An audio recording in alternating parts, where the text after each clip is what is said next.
سلام، موشکاف بازم خدمت رسیده تا پروژکتورشو بندازه روی یکی دیگه از مصیبت‌های نظام و یه تصویر اجمالی از ریخت 6/4 عظما اونم تو شروع مذاکرات هسته‌ای ارائه بده. اول بیایید یه نگاهی به چند تا خبر بندازیم ببینیم اوضاع احوال چجوریه. بیانیه مشترک ملاقات میان پرزیدنت باراک اوباما و ملک سلمان بن عبدالعزیز آل سعود.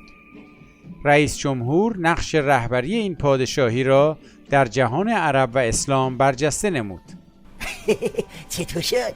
پرزیدنت اوباما با ملک سلمان بیانیه دادن، بعد توش نقش رهبری عربستان رو برجسته کردن. پس ام القرای جهان اسلام چی میشه؟ پس ولی امر مسلمین جهان چی میشه؟ آقا ظاهرا خبراییه، بقیه‌شو بخون ببینیم دیگه چی گفتن. طرفین بر ضرورت ادامه تلاش‌ها برای حفظ امنیت، شکوفایی و ثبات در این منطقه و به طور مشخص در مقابله با فعالیت‌های بی‌ثبات کننده ایران تأکید کردند. ام القرا رو که به حساب نیاوردن هیچ، تازه روی مقابله با نظام هم تأکید کردن.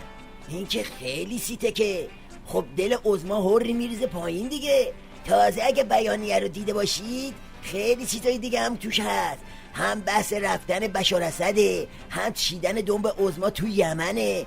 اینجاست که تیغ علی گدا به هوا میره. عربستان نقش مهمی در دادن رشوه به برخی طرف‌های مذاکره ایران برای سختگیری بیشتر داشت و در بازار نفت نیز نقش منفی علیه کشورمان ایفا کرد و این در حالی بود که برخی محافل داخلی ادعا می‌کردند باید با آل سعود به شکل یک طرفه تنش‌زدایی کرد.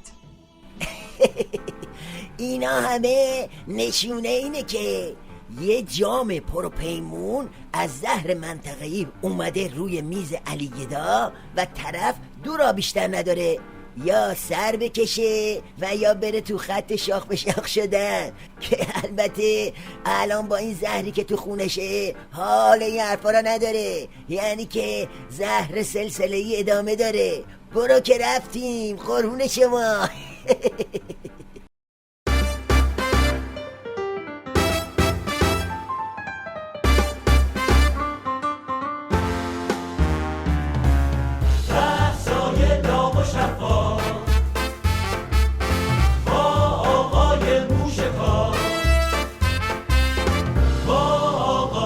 موشکاف